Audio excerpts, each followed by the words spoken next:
22 जनवरी की ऐतिहासिक तारीख जैसे जैसे नजदीक आ रही है, सियासी उबाल में भी तेजी देखने को मिल रही है। हर दिन ऐसे बयान सामने आ रहे हैं जो कई तरह के सवाल खड़े करते हैं, और ऐसा इसलिए क्योंकि ये राम मंदिर लोकसभा चुनाव में गेम चेंजर की भूमिका निभाने वाला है। आखिर कैसे, आज करेंगे इसी पर चर्चा, लेकिन उससे पहले आपको एक रिपोर्ट दिखाते हैं।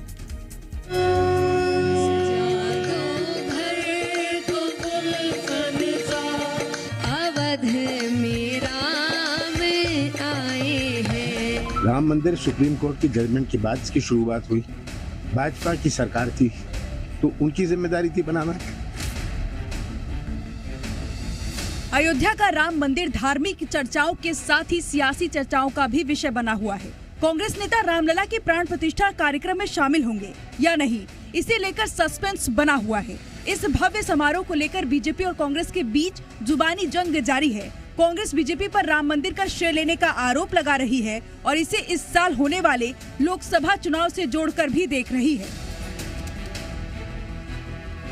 राम मंदिर सुप्रीम कोर्ट की जजमेंट के बाद इसकी शुरुआत हुई। भाजपा की सरकार थी तो उनकी जिम्मेदारी थी बनाना। राम मंदिर का पट्टा तो भाजपा के पास नहीं है ना, जो पूरे देश का है। एक तरफ कमलनाथ का ये बयान सामने आया है तो वहीं दूसरी ओर इस पर अब सियासी बयानबाजी तेज हो गई है। मामले में जहां बीजेपी ने कांग्रेस पर हमला बोला तो वहीं दूसरी ओर नेता प्रतिपक्ष ने इसे अपनी अपनी आस्था से जोड़ा। वही कांग्रेस सुप्रीम कोर्ट में हलफनामा देके कहती थी तो रामचंद्र जी तो काल्पनिक है। जब आज रामचंद्र जी का भव्य और दिव्य मंदिर का निर्माण हो रहा है तब कांग्रेस को ये बातें याद आ रही। तो मैं समझता हूँ ये तो भारतीय जनता पार्टी की विचारधारा की जीत है कि कांग्रेस के लोग आज हमारे पद चिन्हों पर चलने के लिए व्यवस्था। देखिए, हिंदुस्तान में हर धर्म के लोग हैं, हर धर्म की बात करते, सबकी आस्था अपनी अपनी होती है, तो ये व्यक्तिगत आस्था की बात है। ऐसा नहीं है कि राम मंदिर पर केवल मध्य प्रदेश में ही सियासत हो रही है, बल्कि इस मुद्दे पर तो छत्तीसगढ़ में भी सियासी बयानबाजी देखने को मिल रही है। प्रदेश के वन मंत्री केदार कश्यप ने मामले में जहां कांग्रेस को घेरा और कांग्रेस को धर्म विरोधी बता डाला, तो वहीं कांग्रेस ने बदले में क्या कुछ कहा वो सुनिए। इनका वास्तविक चेहरा अब सामने आ गया है। अब ये धर्म विरोधी भी हो रहे हैं और उसके कारण से ये उलझुल बयान दे रहे हैं। भारतीय जनता पार्टी होती कौन है हमें धर्म का प्रमाण पत्र देने वाली। यदि आज राम मंदिर बन रहा है तो इसकी शुरुआत स्वर्गीय राजीव गांधी जी ने किया था। यदि राजीव गांधी ताला नहीं खुलवाए होते, वहां पे नियमित पूजा पाठ की व्यवस्था नहीं करवाए होते, तो आज यह मुकाम नहीं हासिल होता। अयोध्या में बन रहे भव्य राम मंदिर की चर्चा जितनी प्राण प्रतिष्ठा को लेकर है, उतनी ही चर्चा इस मंदिर के जरिए तय किए जा रहे लोकसभा चुनाव की भी है, क्योंकि ये मंदिर कई मायनों में कई लोगों की किस्मत बदलने वाला साबित होगा। और कैसे ये लोकसभा के रण में साफ तौर पर देखने को मिलेगा, ब्यूरो रिपोर्ट, जी मीडिया।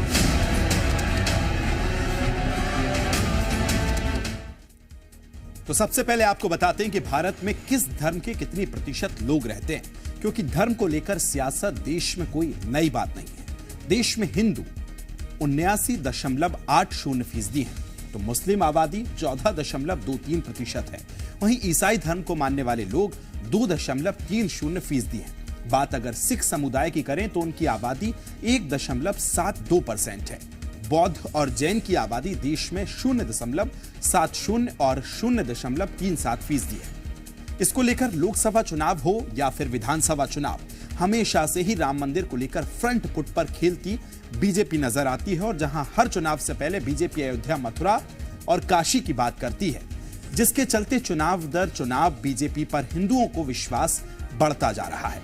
जहां 2009 में बीजेपी 28% हिंदुओं ने बीजेपी को वोट किया था, तो 2014 में यह वोट प्रतिशत बढ़कर 45% हो गया था। बाद 2019 में हिंदुओं का बीजेपी पर भरोसा और बढ़ गया, 51% पहुंच गया, और हिंदुओं ने 2019 में बीजेपी के लिए बढ़कर वोट किया। ये बात हुई। अब बात साल दर साल हिंदुओं का बीजेपी पर विश्वास बढ़ता जा रहा है, तो इस बार यानी 2024 की जब हम बात कर रहे हैं, तो इसमें राम मंदिर निर्माण के बाद हिंदू वोटर्स बीजेपी के लिए और ज्यादा आगे बढ़कर वोट कर सकते हैं। वहीं बीजेपी ने भी राम मंदिर के मुद्दे पर विपक्ष को घेरने की तैयारी पूरी कर ली है। कैसे? राम मंदिर निर्माण से बीजेपी ने देश में लगभग 80% वोटर्स को टच किया है। वहीं रामलला की प्राण प्रतिष्ठा से पहले बीजेपी ने देश के हर कोने में पहुंचने की स्ट्रैटेजी बनाई है। अक्षत कलश यात्रा निकालकर बीजेपी हर जिले मोहल्लों में घर तक पहुंचेगी और इसके जरिए राम मंदिर निर्माण के लिए अपने संघर्ष को बताकर बीजेपी राम मंदिर की पिच पर विपक्ष को क्लीन बोल्ड करने की तैयारी में भी है। वहीं 1989 से लेकर 1989 से 90 में राम मंदिर को लेकर हुए आंदोलन में अपनी भूमिका बताने के लिए भी बीजेपी ने कार्यकर्ताओं को शहर शहर जाने के लिए कहा है। तो राम मंदिर के साथ ही काशी और मथुरा की बात करके बीजेपी अब आस्था को और ज्यादा धार देने की कोशिश भी कर रही है। जहां बीजेपी ने 2024 के लिए अपनी राम मंदिर वाली पिच तैयार कर ली है, तो वहीं कांग्रेस की तरफ से राहुल गांधी भारत जोड़ो न्याय यात्रा निकालकर देश की जनता से जुड़ने की कोशिश करेंगे। 14 जनवरी को मणिपुर से राहुल गांधी की भारत जोड़ो न्याय यात्रा की शुरुआत होगी, जो देश के 14 राज्यों के 85 जिलों से होकर गुजरेगी। इस यात्रा के दौरान राहुल गांधी करीब 6200 किलोमीटर तक पैदल चलेंगे। वहीं कांग्रेस लोकसभा चुनाव से पहले जनता से जुड़ने के लिए यह यात्रा निकाल रही है, जो 20 मार्च को मुंबई जाकर खत्म होगी। तो दोनों ही पार्टियां देखिए लगातार 24 में किस तरह साधा जाए, 24 के लिए किस तरह से माहौल जो है वो तैयार किया जाए, वो भी बनाने की कोशिश कर रही है। तो अब यह भी देखना खास होगा कि राम जी किसका बेड़ा पार करेंगे, क्योंकि राम मंदिर पर सियासत लगातार जारी है। राम का नाम है और सियासी घमासान है। बीजेपी जहां अपनी स्ट्रैटेजी तैयार कर रही है, जो हमने अभी आपको ग्राफिक्स के जरिए भी समझाई कि प्राण प्रतिष्ठा तो हो ही रही है भगवान राम की, लेकिन उसके बाद भी लगातार सियासत जो इस मामले पर देखने को मिल रही है। खबर को विस्तार देंगे सहयोगी प्रमोद शर्मा, मेरे साथ भोपाल से जुड़ गए हैं। प्रमोद, कहते हैं कि राजनीति में धर्म होना चाहिए, लेकिन धर्म की राजनीति नहीं होनी चाहिए। लेकिन जब मुद्दा राम मंदिर का है तो सियासत लाजमी है। मध्य प्रदेश में किस तरह राम मंदिर पर सियासत हो रही है, विस्तार दीजिए प्रमोद। राम कृपा ना सही सब रोगा, जो यही भांति बने संजोगा। अब राम विराज रहे तो सियासत का सहयोग कैसे पीछे रह सकता है। और इसलिए राम को लेकर जो सियासी बहस है वो विकास मध्य प्रदेश में जोरों पर चल रही है। मैंने बातचीत की पूर्व मुख्यमंत्री उमा भारती से। उमा भारती ने कहा राम मंदिर ढांचा वाला जो विवाद रहा वो नेहरू की देन रहा। यदि वो चाहते तो 1949 में ये विवाद का निपटारा हो जाता, लेकिन उन्होंने ऐसा नहीं होने दिया। और राम मंदिर को लेकर जो संग्राम हुआ, जो आंदोलन हुआ, जो लोगों की जान गई कार सेवकों के लिए, उसके लिए नेहरू जिम्मेदार रहे। तो कुल मिलाकर इससे एक नई सियासत और नई बहस छिड़ गई। और पूर्व मुख्यमंत्री मध्य प्रदेश के कांग्रेस पार्टी के सीनियर नेता कमलनाथ ने कहा राम मंदिर पर किसी का पट्टा नहीं है। अरे राम मंदिर पर पट्टा किसी का हो भी नहीं सकता, क्योंकि ये राम का देश है, ये राम का युग है और इस पर सियासत होना भी लाजमी नहीं है। कुल मिलाकर बात ये है कि हम सब के लिए ये सुखद पल है कि राम विराजने वाले हैं, लेकिन सियासत इसमें अपना अवसर देख रही है और जिसको जहां मौका मिल रहा है वो सियासी चौका मारते नजर आ रहे हैं। लेकिन पूर्व मुख्यमंत्री उमा भारती का ये बयान गौर करने वाला है। उन्होंने कहा कि जिन नेताओं को आमंत्रण मिले वो तो पहुंचे ही पहुंचे, और उसमें ओवैसी और गांधी फैमिली, कांग्रेस पार्टी के खड़गे और अखिलेश और मायावती सब आए, और जिनको न्योता नहीं मिला है वो आए। उमा भारती उनके लिए कुर्सी लगाएंगी। अब कमलनाथ ने तो कह दिया कि वो जाएंगे 22 को, लेकिन बाकी नेता जा पाते हैं या नहीं जाते हैं वो अपनी जगह होगा। लेकिन इस सदी का सबसे बड़ा और ऐतिहासिक पल वो जनवरी का वो दिन रहेगा जब रामलला विराजेंगे। उससे ठीक पहले मध्य प्रदेश समेत समूचे देश में एक नई बहस छिड़ गई है, वो मंदिर को लेकर श्रेय पॉलिटिक्स की। बीजेपी भले ही श्रेय ले रही है या नहीं ले रही है, बयान है वो अपनी जगह, लेकिन कांग्रेस पार्टी जरूर बीजेपी को काउंटर करती नजर आ रही है और राम को लेकर बार पार नजर आ रही है। कहा जाता है कलयुग केवल नाम धारा, सुमर सुमर नर उतरे पारा। तो सियासी जो जर्नी है और सियासी बैतरनी में कांग्रेस और बीजेपी राम की नाम में सवार नजर आ रहे हैं। आपने जो जिक्र किया कलयुग केवल नाम अधारा, नाम का बड़ा महत्व है। दोनों अगर हम नामों को देखें, एक तरफ राम है और एक तरफ राजनीति है। दोनों रा से शुरू होते हैं। राम जो इच्छाओं से परे हैं, दूसरी तरफ राजनीति जहां सिर्फ इच्छाएं ही इच्छाएं हैं, लेकिन इन इच्छाओं के जरिए इस राम मंदिर पर जो सियासत हो रही है छत्तीसगढ़ में किस तरह से नजर आ रही है। सहयोगी तृप्ति मेरे साथ जुड़ गई। तृप्ति, जरा विस्तार दीजिए, छत्तीसगढ़ में राम के ननिहाल में इस पर किस तरह से राजनीति हो रही है? देखिए, राम का ननिहाल है, भांचा राम के नाम से हम सभी प्रभु श्री राम को याद करते हैं और यहाँ परंपरा भी है कि हम भांजे के पैर छूते हैं, भांजे भांजियों के पैर छुए जाते हैं, क्योंकि ये परंपरा राम को भांचा मानने की ही है। ऐसे में ननिहाल में जो सियासत चल रही है उसका रुख ऐसा है कि कांग्रेस कहती है हमने 5 साल राम काज किया, लेकिन बीजेपी श्रेय लेने की राजनीति करती है और राम मंदिर के आसरे अपना चुनावी लाभ लेने की कोशिश कर रही है। आज हमने देखा कैबिनेट मिनिस्टर रामविचार नेताम का बयान, नाम में ही राम है, तो उन्होंने कहा कि प्रभु श्री राम जिनका विरोध करते करते कांग्रेस पूरे देश के नक्शे से गायब हो गई है, क्योंकि कांग्रेस पर एलिगेशंस लगातार से लगते रहे हैं कि राम मंदिर का विरोध किया, लेकिन कांग्रेस दूसरी तरफ कहती है कि हमको धर्म का प्रमाण लेने की जरूरत बीजेपी से नहीं है, हमने जो जो काम किया वो हमने दिखाया है, बताया है, जो पिछले 5 साल में भूपेश बघेल की सरकार ने किया था।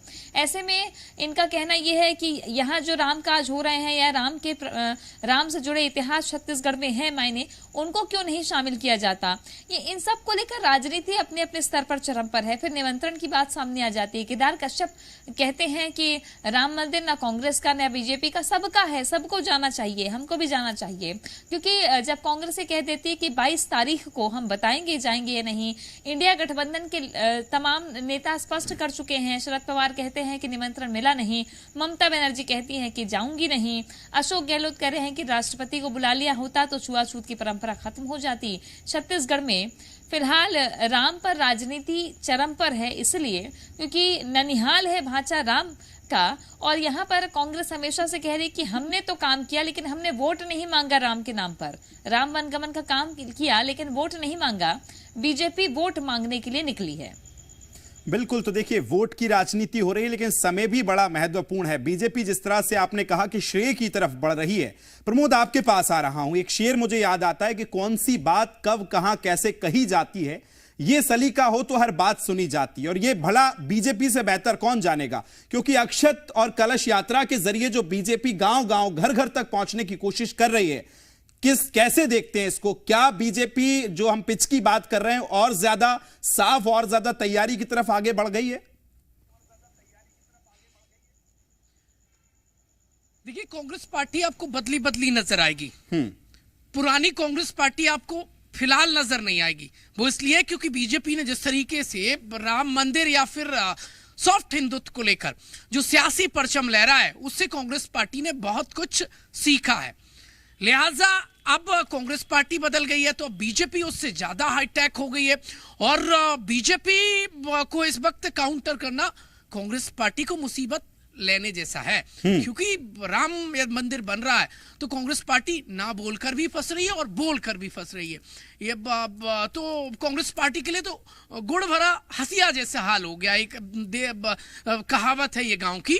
तो अब दूसरी तरफ बीजेपी इस बड़े मौके को, आपने कहा रा से राम आते हैं और रा से राजनीति आती है, तो मैं ये कहूंगा राम तो राम है और राजनीति तो इच्छा और महत्वाकांक्षाओं से भरी हुई है। हालांकि एक अच्छी बात यह है कि राजनीति का जो कहा जाता है और जो उद्देश्य होता है वो वही होता है जो राम चाहते थे। यदि उसी के अकॉर्डिंग चले तो राम का भी राज्य था, राम राज्य नहीं काहू व्यापा। यदि ऐसी राजनीति सत्ताधारी दल काबिज हो जाए और जो राम चाहते थे वैसी यदि सत्ता देने का काम करे तो वो राम काज जैसा है। राम काज कीने बिना मोए कहां विश्राम, ये हालांकि पॉलिटिकल पार्टियों के नेता कहते हैं। फिलहाल आप देखेंगे तो जगह जगह अक्षत यात्राएं निकाली जा रही हैं, चावल बांटे जा रहे हैं, और अयोध्या में जो वो होने वाला है जिसकी अब तक लोगों ने कल्पना की थी, जिसको लेकर अब तक लोगों ने अपने प्राण निछावर कर दिए,